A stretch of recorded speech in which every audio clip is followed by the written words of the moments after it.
Perkenalkan, kami dari kelompok 5 ingin mempresentasikan hasil dari proyek kami, yaitu pembuatan satu daya dari DC ke AC, atau yang biasa disebut juga dengan inverter. Sebelumnya, perkenalkanlah anggota dari kelompok kami. Saya Jonathan Surya Sitohang. Saya Muhammad Rizky. Berikutlah video tentang penjelasan kami. Baik, di sini saya sudah membuat rangkaian DC ke AC atau yang biasa disebut juga dengan inverter. Di sini saya menggunakan IC tip 2955 dan IC tip 3055. Untuk yang 2955 itu berada di sebelah kiri dan untuk yang 3055 itu berada di sebelah kanan. Dan di sini saya menggunakan dua buah resistor yang berukuran 560. Dan kemudian untuk sumber DC-nya saya menggunakan adaptor 12 volt dan menggunakan satu buah trafo yang 1 ampere. Di sini saya juga menggunakan stop kontak sebagai outputnya nanti. Baik, kita akan langsung saja mencoba rangkaiannya.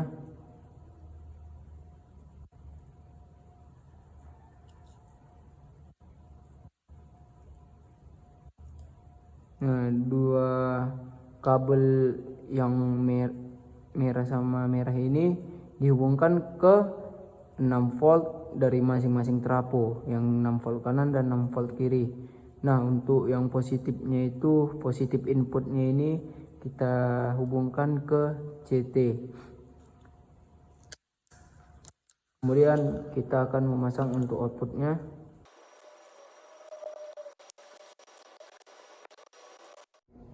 Berikutnya di sini saya akan mengukur tegangan outputnya.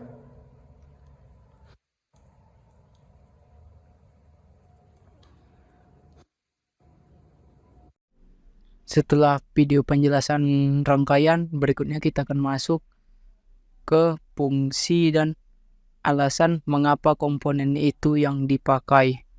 Rangkaian DC ke AC atau inverter sederhana dapat dibuat menggunakan beberapa komponen seperti IC tip 3055 dan tip 2955, dua buah resistor 560 ohm, trafo 1 ampere, step up atau center tap, dan input DC 12 volt.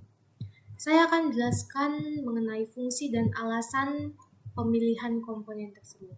Yang pertama untuk komponen tip 3055 dan tip 2955, yaitu transistor NPN dan PNP. Fungsinya sebagai saklar switch atau penguat daya power amplifier. Tip 3055 adalah transistor NPN yang menghantarkan saat basis diberi positif. Sedangkan tip 2955 adalah transistor PNP yang menghantarkan saat basis diberi negatif. Keduanya bekerja secara komplementer push-pull, menghasilkan bentuk gelombang AC dari sinyal DC secara bergantian. Mengapa dipilih komponen tip 3055 dan tip 2955? Karena yang pertama mampu menangani arus tinggi hingga 15 ampere, cocok untuk inverter daya rendah sampai menengah, dan kompatibel dalam konfigurasi push-pull output stage. Penting untuk mengayunkan sinyal AC pada trafo.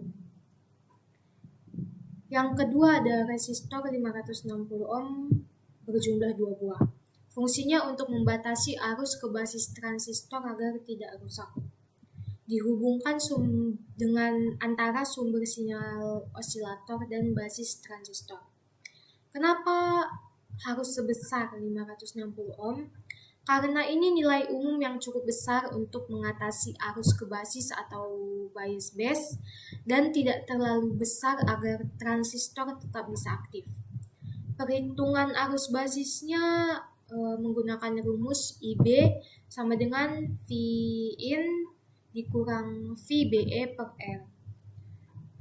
Dengan jika dijelaskan dengan angka 12 volt dikurang 0,7 volt per 560 ohm sama dengan 20,1 mA.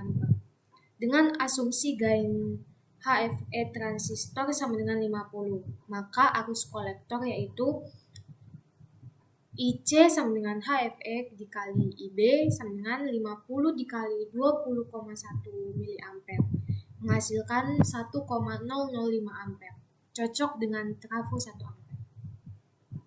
Yang ketiga ada trafo 1 ampere yang step up atau center tap. Fungsinya mengubah tegangan dari 12 volt DC menjadi tegangan AC yang lebih tinggi.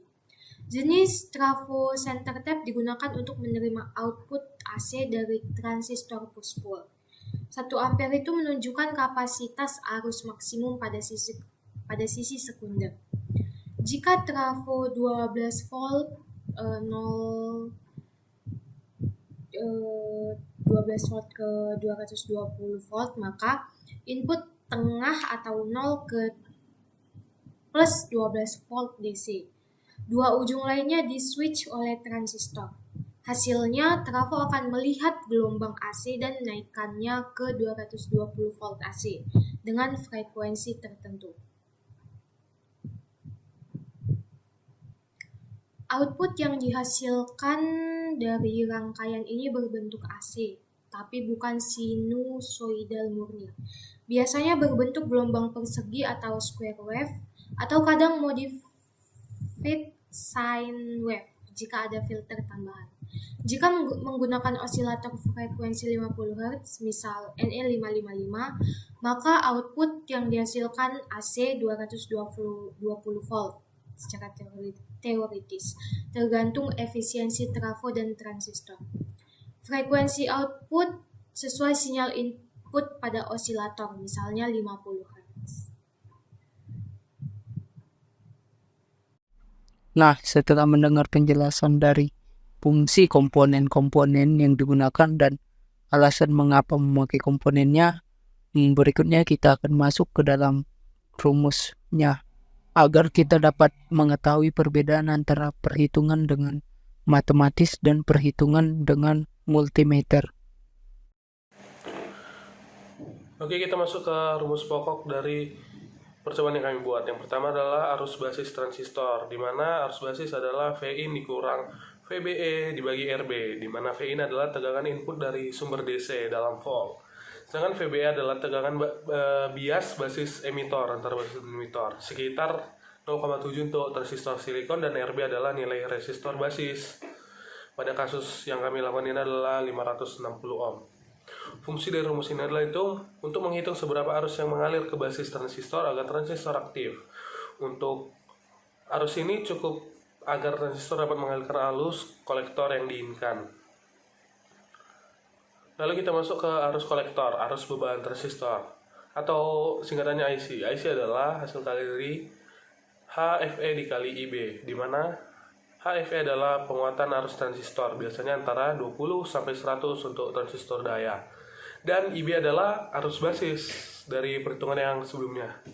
Fungsi rumusnya itu untuk menghitung seberapa besar arus maksimum yang dapat dialirkan ke kolektor berdasarkan arus basis dan karakteristik transistor yang digunakan. Artinya kita harus bisa menghitungnya itu untuk mengetahui seberapa besar arus maksimumnya. Lalu yang ketiga adalah tegangan output AC. Itu yang kita gunakan trafo step up-nya, di mana tegangan output AC adalah hasil karya dari Vin yang dalam bentuk DC dikalikan N sekunder per N primer, di mana N sekundernya itu adalah jumlah lilitan sekunder dari sisi trafo, dan N primer adalah jumlah lilitan pada sisi primer trafo. Fungsi rumusnya itu untuk menentukan seberapa besar tekanan AC yang dihasilkan pada keluaran trafo berdasarkan rasio lilitan trafo tersebut. Tegangan ini adalah tegangan RMS ideal. Asumsi tidak ada rugi-rugi. Padahal kalau pada kenyataannya pasti ada rugi-ruginya untuk menggunakan trafo. Bentuk gelombang outputnya adalah square wave, kotak, bukan sinusoida. Lalu kita masuk ke yang keempat, daya output maksimum. Itu yang untuk ideal ya. P out sama dengan V out dikali I out, di mana V out adalah tegangan keluaran AC dan I out adalah arus maksimum dari trafo. Namun pada penggunaan rumus ini sebenarnya memiliki perbedaan dengan hasil pengukuran.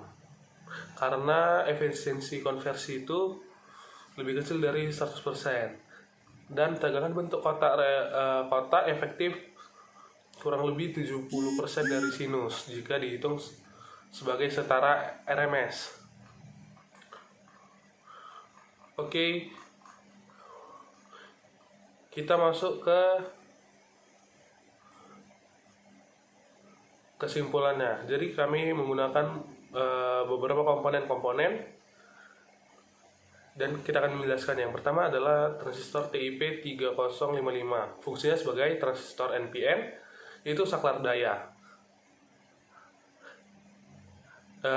Alasannya kita memakai karena dayanya besar dan untuk nilainya adalah 15 ampere. Yang kedua, tip 2955. Fungsinya itu transistor PNP, sama juga saklar daya. Fungsinya itu komplementer dari TIP 3055 yang sebelumnya. Lalu kami menggunakan resistor 560 ohm. Fungsinya itu untuk bias basis atau membatasi arus supaya nanti IB-nya nilainya mendekati dari 20 mA. Lalu kami menggunakan trafo 1 ampere. Itu gunanya itu untuk step up tegangan ke AC. Itu untuk mengubah daya kecil ke menengah.